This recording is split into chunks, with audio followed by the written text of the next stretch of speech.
Hello, artist. It is Thursday, June 11th, and it is our 34th day of sketching together. Welcome back. Hope you're having a fantastic morning. So happy you're here with me this morning.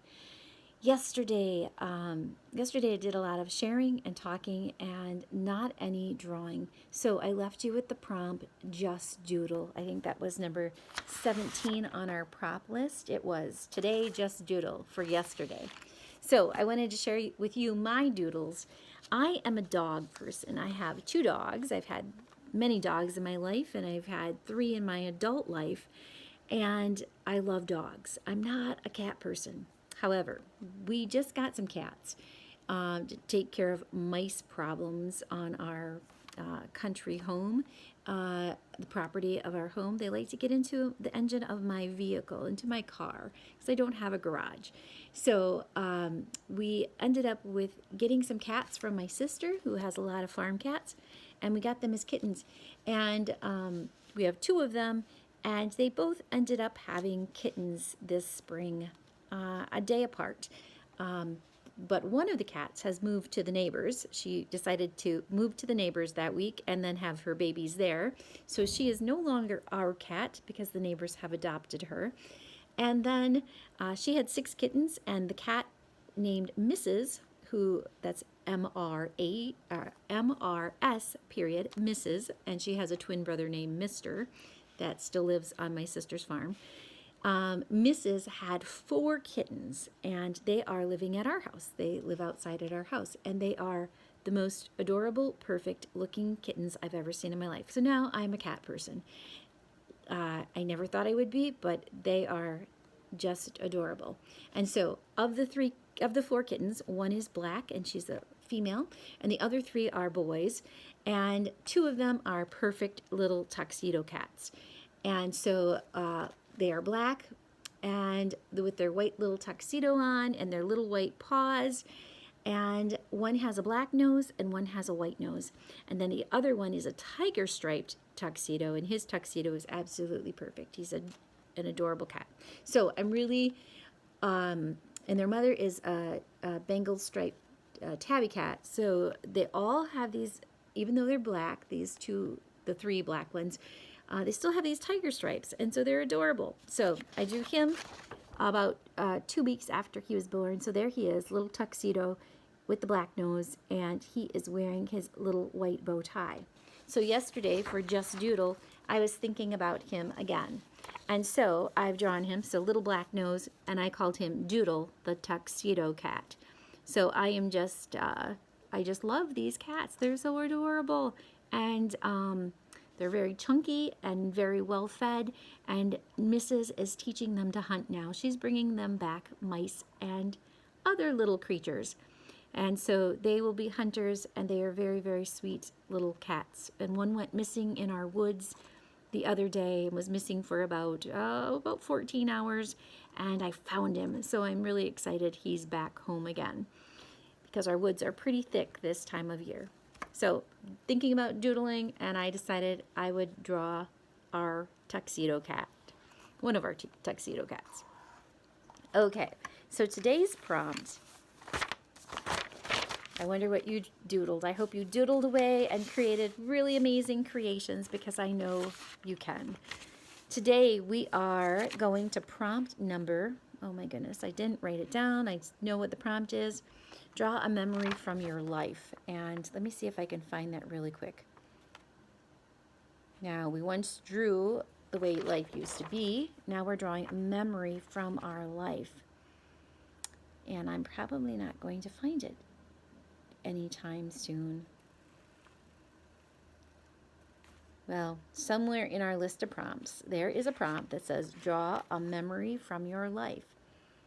And I don't want to waste a lot of time looking for it. Again, my sheet is an absolute wreck with all these notes on it.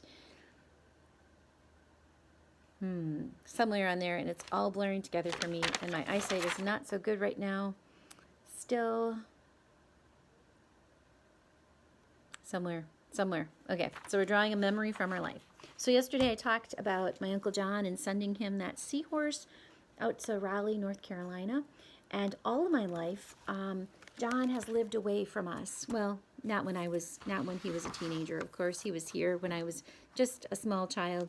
But when I was about 3, he went into the service. And so he's been away really for the last, 42 years of my life.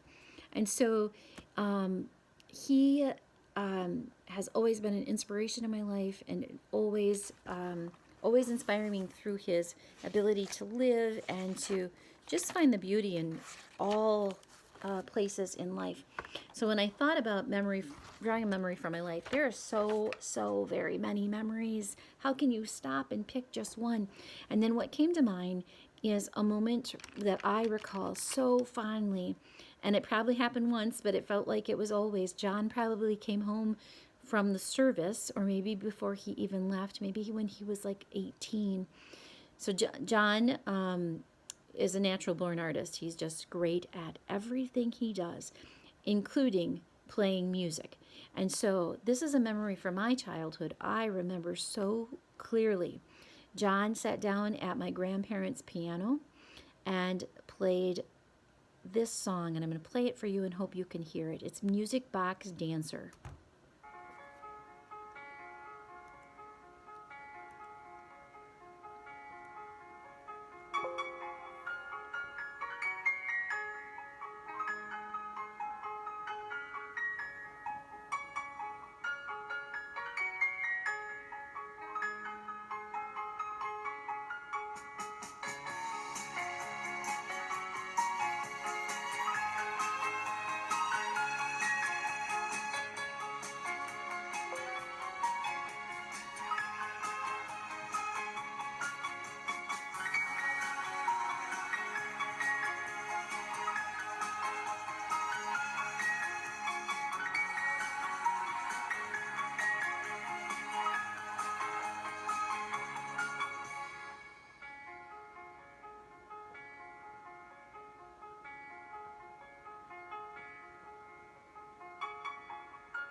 Okay, I'll stop it there.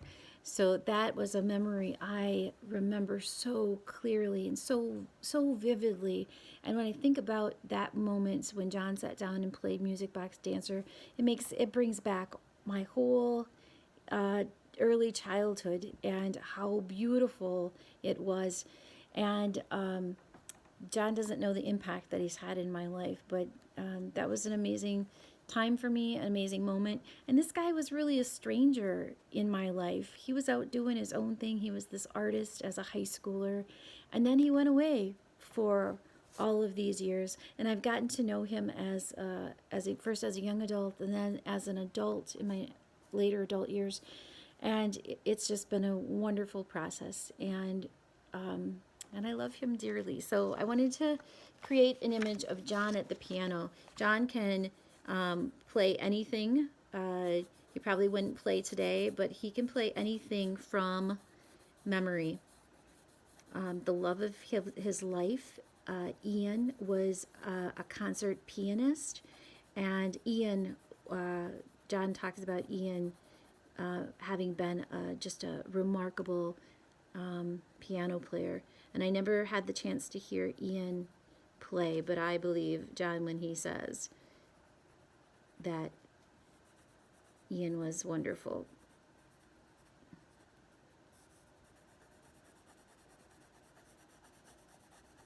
So like everything I do, it starts out as a really, really rough sketch. And this is like no fancy piano.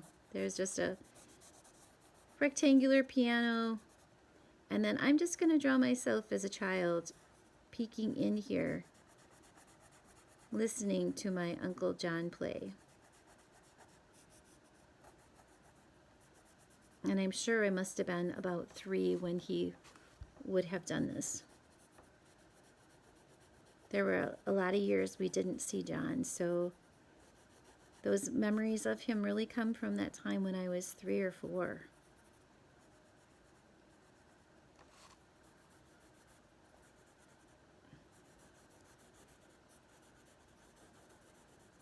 So some of our drawings are going to be really polished and some of them are going to be really processed. Process-oriented art therapy. And today's work is really about process. I am just creating a really quick sketch. Now, if I really sat down and took my time with this, I'd really create something a little bit different. But I really just want to get that emotion or that feeling of being just in awe of John playing Music Box Dancer.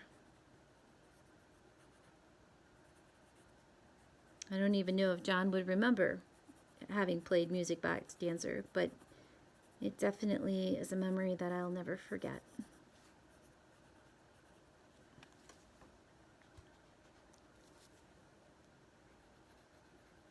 Okay, so as I'm finishing this up and you are working on yours, always remember, take more time than I speak here on the video. Give yourself lots of time to make art. Set aside half an hour every morning if you can, or sometime in the afternoon. I've been going to the woods to draw, and I find that that's really helpful. Even though my allergies are so bad out there, boy, when that nice breeze is blowing and I'm out in the sunshine, it makes all the difference in my art making.